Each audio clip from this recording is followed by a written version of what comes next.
Today, I'm gonna show you a 4-light setup for some headshots that I'll be shooting tomorrow. But first, we gotta get all this stuff cleaned up. If only the studio actually cleaned and organized itself like that. Now, let's show you the setup. We have a 4-flash setup for this. We have one over here, one right here, one to the back over here, and one to the back over here. This will give us a nice balanced image. We're not going for like stylized portraits or anything like that. This is just purely for headshots, like at the end of emails and stuff like that. Super simple, super quick. For the background color back here, I'm using Thunder Gray by Savage Backdrops. It's super neutral and it has almost like a little bit of a green tint to it. But whenever you shoot using the flash and the color temperature, correct color temperature, it looks just like a plain, natural, good, what are you doing? Just a natural looking plain gray, but still looks really awesome. Now what I'm gonna do is I'm gonna dial in the setup and I'm gonna show you individually what each light is doing and then add them together and show you the end result, which hopefully turns out pretty good. You think it will? That's because it's me.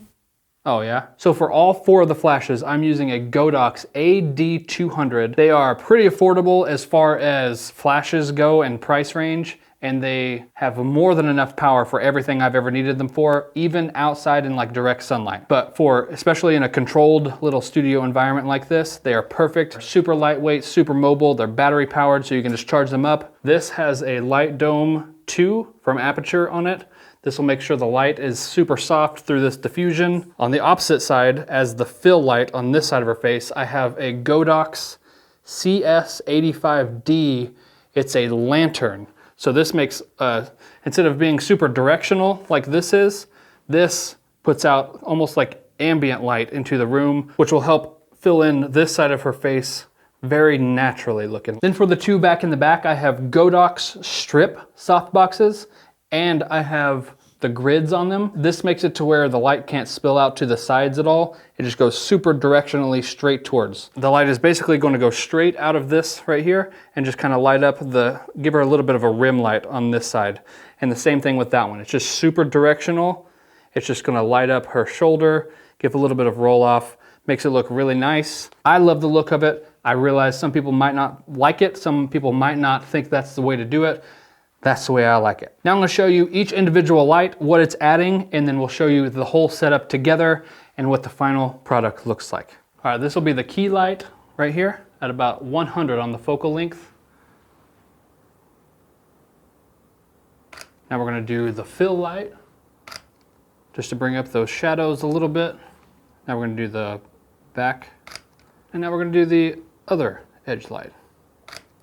So as you can see, each one of these lights by themselves doesn't make for a very flattering, nice image, but whenever you add them all together, you just get these little highlights that pop up. So there's no like crazy shadows on anything. So now we're gonna look at all 4 lights on together at the same time. Ready? 3, 2, 1. There you go. Ready? 3, 2, 1. There we go, that's a good one. So as you can see, you can get a really cool catch light in their eye. You can get 2 catch lights in their eye, actually. Just a super even, nice, consistent look. Thank you for being our little test model today. I appreciate it. Thank you guys for watching. I appreciate you spending a few minutes here with me, hopefully learning something you can take away and apply to your own stuff. If you have any suggestions of things you would like to see from me, let me know in the comments below. If you'd like to check out my new podcast, it's linked down in the description below, Sweno Creative Podcast, talking with other business owners, other creatives about all things to do with business and creativity, marketing, all of the fun stuff that we all like. Thank you again for watching, and I'll see you in the next video.